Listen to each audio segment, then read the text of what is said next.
ഓണാശംസകൾ. ഈ പുതുവർഷം നിങ്ങൾക്ക് എല്ലാവിധ ക്ഷേമ ഐശ്വര്യങ്ങളും പ്രദാനം ചെയ്യട്ടെ എന്ന് ആശംസിക്കുന്നു. ആദ്യമായിട്ട് തെറ്റുകുറ്റങ്ങളൊക്കെ എനിക്ക് ക്ഷമിക്കുക. നിങ്ങളൊക്കെ ഒന്ന് ചിരിപ്പിക്കാൻ വേണ്ടിയിട്ട് തയ്യാറാക്കിയതാണ്. അത് നമുക്ക് തുടങ്ങാം. രണ്ടുപേരും തമ്മിലുള്ള സംഭാഷണമാണ്. ജാനകി, നീ എവിടേക്ക് ഓടണ? നിന്റെ ഓട്ടം കണ്ടിട്ട് മാരത്തോൺ ഓട്ടത്തിന് പോയാൽ നിനക്ക് ഫസ്റ്റ് പ്രൈസ് കിട്ടില്ലോടി. നീ എവിടേക്ക് ഓടണ? എടി ഇന്ന് ക്രൈസ്റ്റിന് ഗംഭീര പരിപാടിയില്ലേ? അവിടെ ക്രിസ്മസ് സെലിബ്രേഷനാ. അപ്പൊ അതിന് പോണതാ. അതെ, എന്തൊക്കെ പരിപാടികള്? പാട്ടുണ്ട്, ഡാൻസ് ഉണ്ട്, പിന്നെ മിസ്മാരുടെ വെറൈറ്റി ഡാൻസുകളൊക്കെ ഉണ്ട്. അതൊക്കെ കണ്ടിട്ട് പോരാ. നീയാണെങ്കിൽ കൂടെ പോരാ. അതെ, ഞാനും കൂടെ വരാട്ടാ.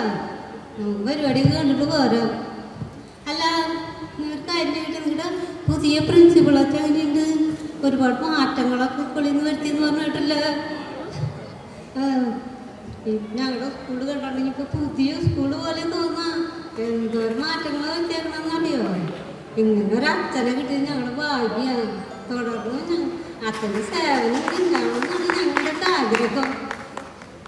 കാര്യം വിവരം, വിദ്യാഭ്യാസം, ലോകപരിചയമൊക്കെ ഉണ്ടെങ്കിലും വകതിരിവ് അയ്യോ ഉണ്ട്. അക്കാര്യത്തിൽ അച്ഛൻ മൂവിൽ മക്കൾ ഞങ്ങൾ പിള്ളേരൊക്കെ പറയണ വരി ഞങ്ങളുടെ അച്ഛൻ സൂപ്പറാ. പിന്നെ അച്ഛനെ കുറിച്ച് പറയണെങ്കിലേ എവിടെ തിരിഞ്ഞു നോക്കിയാലും അവിടെ എല്ലാം അച്ഛൻ നടപ്പു കാണാം. ഓരോരോ ഫ്ലോറിലും കയറി ഇറങ്ങിയും മാർഗനിർദ്ദേശങ്ങൾ നൽകിക്കൊണ്ടും ഇനി എന്തു മാറ്റം സ്കൂളിനു നൽകേണ്ടത് ആലോചിച്ചാണു നടപ്പുതാനും. സ്കൂളിനു മാറ്റം, സ്കൂളിനു പേരും പ്രശസ്തിയും നൽകുവാൻ അച്ഛനും തുണയായി ഞങ്ങളുണ്ട്. നല്ല സൂപ്പർ കേട്ടടി. അല്ല, നിന്റെ കൊച്ചിന് ഭയങ്കര ക്ഷീണുള്ളോടി. എന്ത് പറ്റിയേ? ഒന്നും പറയണ്ട. അതിയാനെ കെട്ടി അന്ന് തുടങ്ങിയത് എൻ്റെ കഷ്ടകാലം. നിനക്കറിയാലോ, കല്യാണത്തിന് മുന്നേ ഞാൻ എത്ര സുന്ദരിയായിരുന്നു. ഓടപ്പഴം പോലെ ഇരുന്നു. ഞാനിപ്പോൾ ഓടയിൽ വീണ പഴം പോലെയായി. എൻ്റെ മുഖത്ത് നോക്കിയാലും കീഴ്പോട്ട് നോക്കിയിട്ട് അതായിരുന്നു എൻ്റെ പോളിസി. ഇപ്പം എൻ്റെ ഒരു കോലം കണ്ട എത്ര പേര് എൻ്റെ പിന്നാലെ നടന്ന് ചാറ്റ് ചെയ്തതെന്നറിയോ? ഒരാൾ തെങ്ങിൻ്റെ മുകളിൽ നിന്ന് ചാറ്റ് ചെയ്തു. അതൊന്നൊരു തെങ്ങിൻ്റെ മുകളിൽ ആൾക്ക് റേഞ്ച് കിട്ടാനാണോ തെങ്ങിൻ്റെ മുകളിൽ കയറിയാൽ? റേഞ്ച് കിട്ടാനില്ല ആൾക്ക്. തെങ്ങിട്ടായിരുന്നു ജോലി. അതാണ് തെങ്ങിൻ്റെ മുകളിൽ തന്നെ കാണില്ല. ഇപ്പോഴത്തെ പിള്ളേർക്കൊക്കെ എന്താ സുഖം എന്നറിയോ?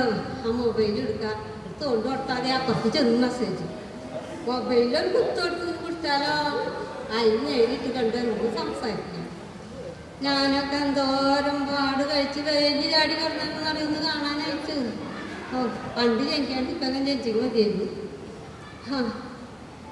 അല്ല, നിന്റെ കൊച്ചിൻ്റെ അസുഖമൊക്കെ മാറിയോ? കൊച്ചിന് വയ്യാന്നോ, വയറ്റിന്ന് പോളില്ലാന്നൊക്കെ പറഞ്ഞിട്ട് ഒന്നും പറയണ്ട. അത് കെട്ടിയവനൊരു പാട്ടങ്ങോട്ട് പാടിയപ്പോളേ കൊച്ചിൻ്റെ അസുഖമൊക്കെ മാറി. പാട്ട് പാടി കൊച്ചിൻ്റെ അസുഖം മാറി. അതെങ്ങനെയാണ് ഈ പാട്ട് പാടി മഴ പെയ്ക്കാന്നൊക്കെ കേട്ടിട്ടുണ്ട്. പാട്ട് പാടി ഇങ്ങനെ കൊച്ചിൻ്റെ അസുഖം മാറിയ അതാ എൻ്റെ കെട്ടിയവൻ എൻ്റെ മുഖത്ത് നോക്കിയിട്ടേ ഒരു പാട്ടങ്ങ് പാടി. ഒരു ജാതിക്കത്തോട്ടാം ഒരു ജാതി നിന്റെ നോട്ടം. ഇപ്പോഴത്തെ പിള്ളേരല്ലേ, അവർക്ക് അനുകരണം കൂടുതലാണല്ലോ. അപ്പോൾ കൊച്ചു അതുമാതിരിയാണ് കാണിച്ചു. കൊച്ചു ദുർഗാമനാണ്. അല്ല, നിന്റെ കെട്ടിയതിൻ്റെ കള്ളുടിയൊക്കെ മാറിയ? ഡോക്ടറെ അടുത്ത് കൊണ്ടുപോയിട്ട് എന്തായി? ഡോക്ടറെ അടുത്ത് കൊണ്ടുപോയിട്ട് ഡോക്ടർ പറഞ്ഞേ മോനെ മദ്യം ഒഴിച്ച് എന്താണെങ്കിലും കഴിച്ചോളാൻ പറഞ്ഞു.